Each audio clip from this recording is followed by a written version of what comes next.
Hi friends, how are you all? Welcome to Sisumadi channel. இந்த video செஷன்ல NMOS பத்தி பார்க்க போறோம். NMOS வந்து எப்படி ஸ்விட்சா ஆக்ட் ஆகுது அப்படின்னு பார்க்க போறோம்.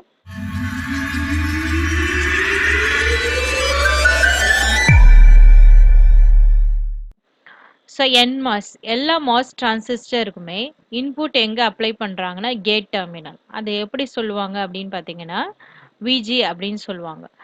இதுதான் வந்து NMOS டிரான்சிஸ்டருடைய சிம்பாலிக் டயக்ராம்.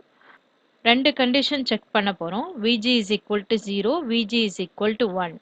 ஸோ இந்த கண்டிஷனில் NMOS எப்படி ஆக்ட் ஆகுது அப்படின்னு சொல்லிட்டு நான் உங்களுக்கு ஒரு ஸ்விட்ச் டயக்ராம் போட்டு எக்ஸ்பிளைன் பண்ணுறேன். NMOS வந்து ஒரு ஸ்விட்சா ஆக்ட் ஆகுது.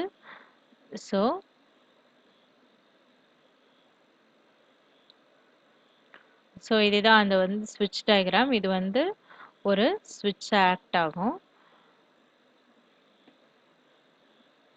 ஸோ அடுத்த கண்டிஷனில்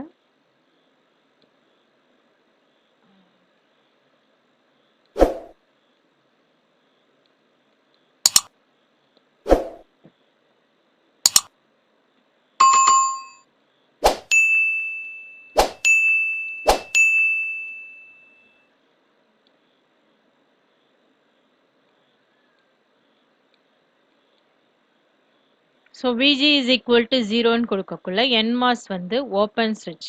ஓப்பன் ஸ்விட்ச்னா no connection between S and D. So அப்போ வந்து NMOS வந்து off condition. VG is equal to 1ன்னு கொடுக்கக்குள்ள NMOS வந்து க்ளோஸ்டு ஸ்விட்சாக ஆக்ட் ஆகும். So there is a connection between S and D. Connection வந்து எஸ்ஸுக்கும் டிக்கும் இருக்கும். ஸோ NMOS வந்து on condition. On the whole summarise எப்படி பண்ணுவாங்கன்னா VG is equal to 0 இருக்கக்குள்ள NMOS off, VG is equal to 1ன்னு இருக்கக்குள்ள NMOS on. இந்த கண்டிஷன் வந்து ரொம்ப இம்பார்ட்டன்ட். இதை நீங்கள் ஞாபகம் வச்சுக்கணும். ஸோ ஃபியூச்சரில் வர NMOS, CMOS படிக்கிறதுக்கு இந்த கண்டிஷன் தான் பேசிக். This is the end of this session. Thank you for watching. Stay tuned for next video.